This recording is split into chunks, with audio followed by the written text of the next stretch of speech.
अस्सलाम वालेकुम दोस्तों इंतहाई अहम मौजू की तरफ तवज्जो दिलाने लगा हूँ। मैं आपको ये नहीं कहूँगा कि आप चैनल को सब्सक्राइब करें, शेयर करें या लाइक करें, लेकिन ये गुजारिश ज़रूर करूँगा कि आप वीडियो को मुकम्मल समाअत ज़रूर फरमाएं। एक अहम पैगाम देने लगा हूँ दोस्तों। सोशल मीडिया का दौर है, आजकल हर बंदा आलम दीन, हर बंदा इंजीनियर, हर बंदा डॉक्टर, हर बंदा कानूनदान बनने की कोशिश कर रहा है। कोई भी बंदा ये नहीं सोचता कि मैं बात करने से पहले तहकीक कर लूँ, रिसर्च कर लूँ, तारीख पढ़ लूँ कि क्या मैं वाकई बात दुरुस्त कर रहा हूँ या गलत कर रहा हूँ। बाज़ औक़ात हम सोशल मीडिया इस्तेमाल करते हुए ऐसी बात कर देते हैं कि हम अपने ईमान का भी ख्याल नहीं करते कि कहीं हमारे ईमान पर कोई मसला ना बन जाए। दोस्तों, चंद दिन पहले मैं सोशल मीडिया देख रहा था तो कुछ दोस्तों के ये कमेंट्स बल्कि पोस्टें नज़र आ रही थीं कि उतनी आबादी इसराइल की नहीं है जितनी दुनिया इस्लाम में मुल्ला की तादाद है, मतलब जितने मौलवी हैं। तो वो लोग कह रहे थे कि अगर वो तमाम मुल्ला दुआ करें तो इसराइल की आबादी तबाह बर्बाद हो जाए। दोस्तों, बात वो होती है जो लॉजिकली हो, जो मंतक पे बात हो। बिला वजह इंसान बयानात दाग दे, बिला वजह इंसान सस्ती शोहरत हासिल करने के लिए स्टेटमेंट दे दे तो अच्छी बात नहीं है। मैं ये नहीं कहता कि दुआ में असर नहीं है। अल्लाह ताला के जो नेक बंदे हैं, जो मुसलमान हैं, जो मोमन हैं, वो दुआ करें तो अल्लाह ताला ज़रूर कबूल करता है। लेकिन एक बात ज़हन में रखें कि दुश्मन का मुकाबला करने के लिए सिर्फ दुआओं पर इन्हसार नहीं करते। अपनी पावर दिखाने के लिए, गलबा हासिल करने के लिए, इस्लाम को पावर में लाने के लिए सिर्फ दुआओं पर इक्तफा नहीं करते। अगर इस्लाम की हिस्ट्री को पढ़ा जाए, अगर इस्लाम की पुरानी तारीख का मुताला किया जाए, अगर दौरे नबवी सल्लल्लाहु अलैहि वसल्लम का मुताला किया जाए तो हमें बाखूबी इस बात का सबूत मिलता है कि ग़ज़वा उहद में नबी करीम सल्लल्लाहु अलैहि वसल्लम का दंदाने मुबारक शहीद हुआ। तो दंदाने मुबारक नबी सल्लल्लाहु अलैहि वसल्लम का घर बैठे शहीद नहीं हुआ था। नबी करीम सल्लल्लाहु अलैहि वसल्लम ने तलवार उठाकर ग़ज़वे में शिरकत की, दुश्मनों का मुकाबला किया। खुद नबी करीम सल्लल्लाहु अलैहि वसल्लम ने मैदान जंग में तशरीफ़ लाए। जब नबी करीम सल्लल्लाहु अलैहि वसल्लम खुद मैदान जंग में तशरीफ़ लाए, दुश्मनों का मुकाबला किया, तो मैदान जंग में नबी करीम सल्लल्लाहु अलैहि वसल्लम का दांत मुबारक शहीद हुआ। तो इससे इस बात का हमें कन्फर्म पता चलता है कि अगर नबी सल्लल्लाहु अलैहि वसल्लम भी ये सोचते कि मैं दुश्मनों के मुखालफत में दुआ फरमा देता हूँ, मैदान जंग में जाने की क्या ज़रूरत है। हालांकि हमारा ये ईमान है, हमारा ये अकीदा है कि अगर नबी सल्लल्लाहु अलैहि वसल्लम घर बैठे दुश्मनों की तबाही बर्बादी के लिए दुआ फरमा देते तो यकीनन अल्लाह ताला कबूल फरमाते। अगर ताइफ के मौका पर फरिश्ते आकर नबी करीम सल्लल्लाहु अलैहि वसल्लम से ये गुजारिश करते हैं कि या रसूल अल्लाह आप हुक्म फरमाएं तो हम इनको तबाह बर्बाद कर दें, तो क्या ग़ज़वा उहद में नबी करीम सल्लल्लाहु अलैहि वसल्लम दुआ फरमाते तो दुश्मन तबाह ना हो जाते? लेकिन क्यों नबी करीम सल्लल्लाहु अलैहि वसल्लम का दंदाने मुबारक शहीद हुआ? क्यों नबी सल्लल्लाहु अलैहि वसल्लम को जिस्मानी तकलीफ़ का सामना करना पड़ा? क्यों नबी सल्लल्लाहु अलैहि वसल्लम बज़ाते खुद मैदान जंग में तशरीफ़ लेकर आए?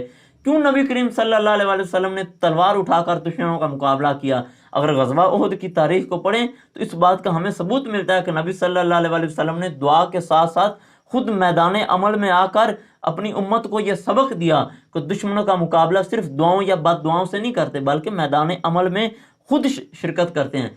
और उसके बाद अगर हम देखें ग़ज़वा बदर की तारीख़ पढ़ें तो ग़ज़वा बदर में जहां अल्लाह ताला ने मुसलमानों को फतह अता फरमाई तो उसके साथ ये भी अमल देखा जाता है कि नबी सल्लल्लाहु अलैहि वसल्लम ने एक तरफ मुसलमानों की फतह के लिए दुआ फरमाई, एक तरफ नबी करीम सल्लल्लाहु अलैहि वसल्लम सारी रात अल्लाह ताला के हजूर मुसलमानों की फतह के लिए दुआ फरमाते रहे। लेकिन साथ नबी करीम सल्लल्लाहु अलैहि वसल्लम ने मुसलमानों के साथ मिलकर मुखालफों का, दुश्मनों का मुकाबला करने के लिए मैदान में तशरीफ़ लेकर आए। वो मुसलमानों की तादाद थोड़ी थी, अल्लाह ताला ने मदद फरमाई, अल्लाह ताला ने फरिश्ते भी उतारे।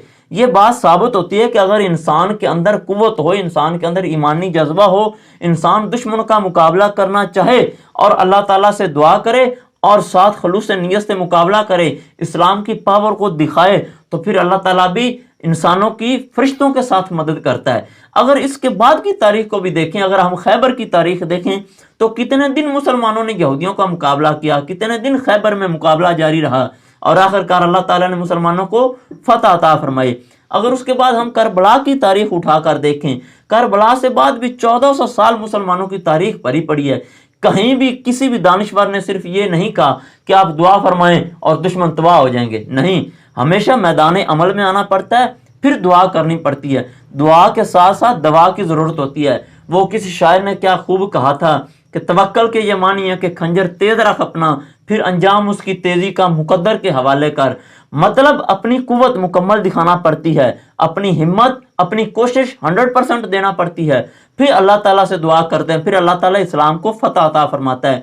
ये 100% सच है कि अल्लाह ताला ने फतह इस्लाम को देनी है, अल्लाह ताला ने गलबा इस्लाम को देना है। और ये भी हमारा यकीन है कि अल्लाह ताला मुसलमानों की दुआ कबूल फरमाता है। लेकिन इस बात को ज़हन में रखें कि अगर गज़वात में नबी करीम सल्लल्लाहु अलैहि वसल्लम ने खुद शिरकत फरमाई है और साथ दुआएं फरमाई हैं, तो अल्लाह ताला ने फतह अता फरमाई है, तो आज भी मुट्ठी भर गैर मुस्लिम ताकत का मुकाबला करने के लिए अगर मुसलमान इकट्ठे हो जाएं और अपनी पावर दिखाएं और फिर दुआ करें, तो इंशाल्लाह यकीनन अल्लाह ताला दुआ भी कबूल फरमाएगा और अल्लाह ताला मुसलमानों को फतह भी अता फरमाएगा।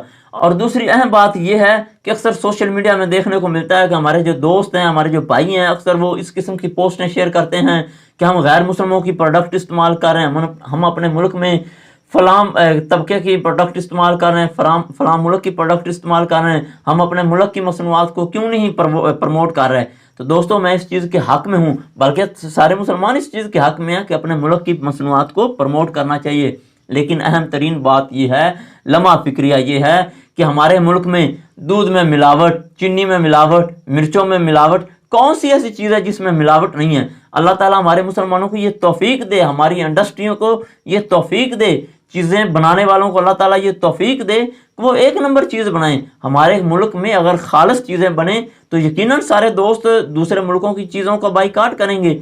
लेकिन लम्हा फिक्रिया ये है कि हमारे मुल्क में कोई भी चीज़ असल नहीं मिलती, जहाँ जाएंगे 2 नंबर चीज़, 2 नंबर माल, मिलावट शुदा चीज़, मिलावट शुदा दूध, मिलावट शुदा चीनी, इवन कि कोई भी चीज़ उठाकर देख लें उसमें मिलावट है। तो गुजारिश ये है, जो मुख्तदिर हल्के हैं उनसे भी मैं हाथ जोड़ के अपील करता हूँ कि इस चीज़ पर खुसूसी तवज्जो दी जाए कि हमारे मुल्क में एक नंबर चीज़ आए, हमारे मुल्क की जो मसनूआत हैं उसमें जो मिलावट है उसको ख़त्म किया जाए, ताकि सारे मुसलमान भाई अपने मुल्क की पैदावार इस्तेमाल करें, अपने मुल्क की मसनूआत को इस्तेमाल करें। हम गैर मुसलमानों की मसनूआत क्यों इस्तेमाल करें, हम क्यों उनकी मईशत को ताकतवर करें, हम क्यों अपने मुल्क की मईशत को कमज़ोर करें। लेकिन हमारे मुल्क के जो सरमायादार तबका है या जो जिनके इख्तियार में है मसनूआत की पैदावार, उनको भी चाहिए कि एक नंबर चीज़ लाएं, ताकि हमारे मुसलमान भाइयों को आसानी से अपने मुल्क से मसनूआत की ख़रीदो फ़रोख्त में आसानी हो। वस्सलाम।